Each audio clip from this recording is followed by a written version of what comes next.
Chapter 2. The first of many, it turned out. I do believe, looking back on it, that the entire episode just struck me dumb. Dumb as a stump, to be exact. I just sat there rooted to that floor, my front door standing wide open, the cold night air rushing in around me. Eventually I did manage to lean over and stare at the axe, this time being careful not to touch anything. I could see my handprints on the handle, perfectly imprinted where I'd grabbed it. I peered at the blade again, squinting at the little tangle of hair. The hairs were short, maybe 4 inches long, mangled like Brillo and stuck to the jagged edge of the blade.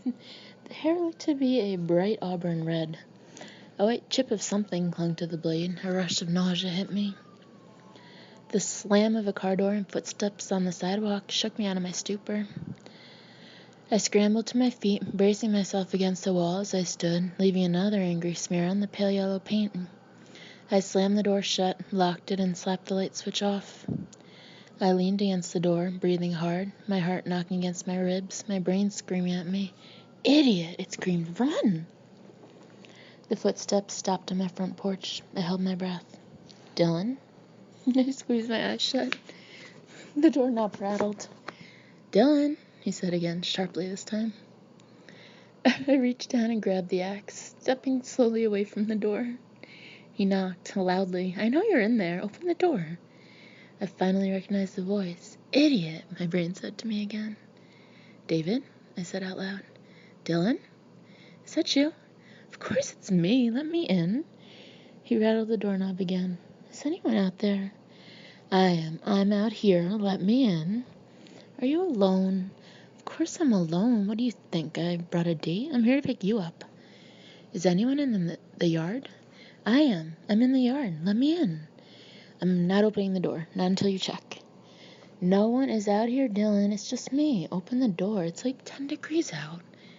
Go look on the sides of the house and in the back. And check behind the Burks' bushes.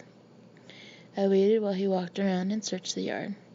All clear, Sugar Pea. Come on, babe. Open the door. I'm freezing out here. I shifted the axe to my left hand and opened the door. David stepped in and flipped on the light, sucking in a quick breath as he got a look at me. Sweet Moses, he said, and began to move toward me. I backed up and raised the axe with both hands, stupid and wild with fear. I must have made a strange apparition. My white bathrobe was smeared with blood. My hands were smeared with blood. My wall and light switch were smeared with blood. He stopped and held his hands up. Dylan, come on, Sugar Pea, settle down. It's me. It's you, I repeated. It's me. Everything's okay. Put the axe down, honey. He spoke as though talking to a child or to a frightened pet. I dropped the axe, the handle slapping to the floor. I held out my arms. He stepped into them, holding me as I started to cry. He had the good sense not to say anything. He just let me leak tears all over his nicely pressed shirt. When I finally pulled away, he had a little spider of a mascara stain on his chest. What happened, Dylan? Are you hurt? No, I'm not hurt. I don't know why I got so scared. He pulled back and looked at me, then passed his eyes around the hallway, taking in the scene of some vicarious carnage. What happened? He asked again. Nothing. I don't know. Whose blood is this? It's not yours? I thought you were hurt. No, I'm not hurt. I don't know whose blood it is. Well, how did it get all over you? He looked around at the blood-swiped walls and then back at me, reaching for my hands and turning them over, inspecting my sticky red palms. Someone left this axe on my porch. I thought it was a present from UPS. Dylan, you're not making any sense. I heard something at the door. I thought maybe it was UPS or something. Bring your birthday present, maybe. I opened the door and there was this axe. I picked it up before I knew it was bloody. Someone left a bloody axe on your front porch? Whose axe is it? I don't go around taking inventory of other people's gardening tools, David. He held his hands up again. Okay, sorry. I just meant, what did I mean? He took a breath. It's not your axe, I take it? Could be mine, I guess. I don't even know if I own an axe. Maybe someone took it out of my garage. Was the garage door open? No, it's closed. We both stood there a minute, dumbstruck. That dumbness was contagious, it seemed. Maybe it's animal blood, he offered. Maybe someone killed a dog or something. I recoiled and left the axe as some sort of sick prank to scare you. It worked. I can see that. He looked around again. What should we do? I asked. Call the police? Probably. This is not the sort of thing you don't report. There's hair on the blade, I said. He squatted down and peered at the blade, careful not to touch it. Looks like human hair to me, he said. A woman's hair. How can you tell? It's too long to be a dog's or a man's. Most men, anyway. And it's too red, it looks dyed. I knelt down beside him. It did look dyed. The roots were black. Do you want me to call? He asked. He said, please.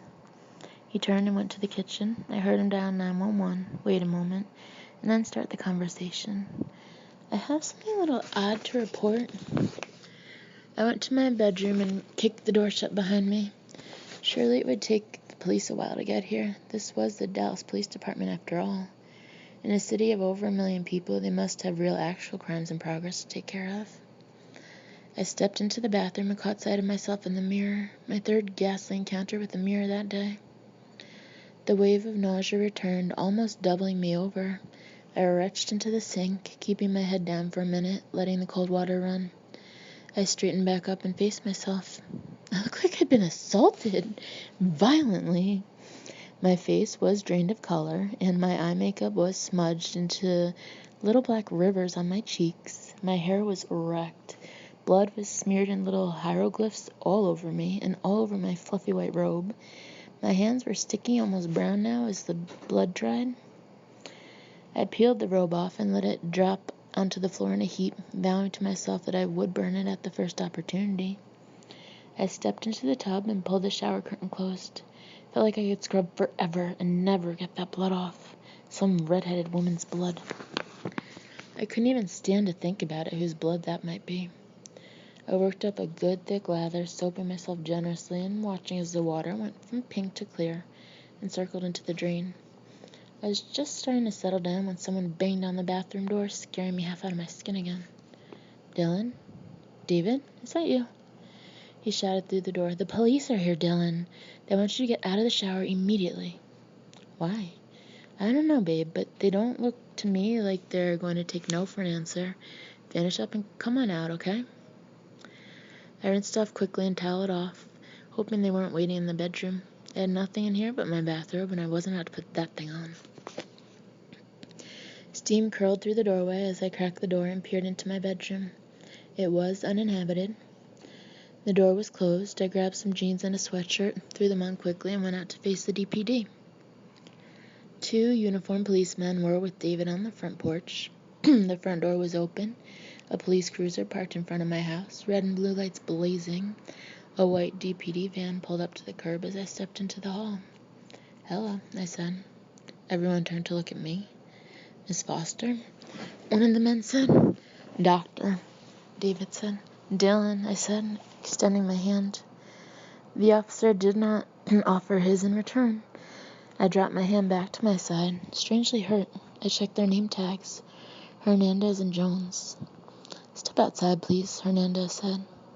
Can I just... I reached for the hall closet to grab a jacket. Hernandez stopped me. Step outside, ma'am. I obeyed, a rare instance of compliance on my part. Can you tell me what happened, ma'am? Jones asked. Sure. I was in the bathroom getting ready for a date with David. I nodded at him. I heard something at the door. What time was this? Hernandez asked. I guess around 10 after 7, maybe 7:15. He was supposed to pick me up at 7:30.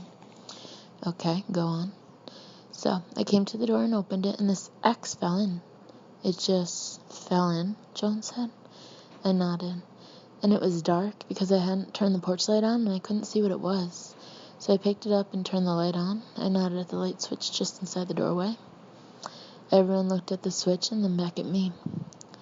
Officers Jones and Hernandez didn't look like they were buying my story, my absolutely true story. It hadn't dawned on me that anyone wouldn't believe me. Why would I make something like that up? Do you own an axe? Hernandez asked me. I don't think so. But you don't know? He raised his eyebrows at me. I smiled weakly. Apparently, axe ownership is something most people document more carefully than I do. Hernandez scowled. It's not your axe, ma'am? I'm not sure. I mean, I don't think it's my axe. If it is, I don't know how it got onto the porch. What happened after that? Jones said. Well, so then I realized it had something on it. I thought it might be paint. Then I looked at the blade and saw those. I looked down at the blade. Hairs. I could barely say the word, and I sort of freaked out. And then I walked up, David said. Right, honey? He never called me honey. Sounded fake and sing-songy like he was coaching me. We all glared at him to shut up. That's right, I said. I didn't know it was him, though. I thought it might be the axe guy, so I slammed the door shut and locked it and turned off the light.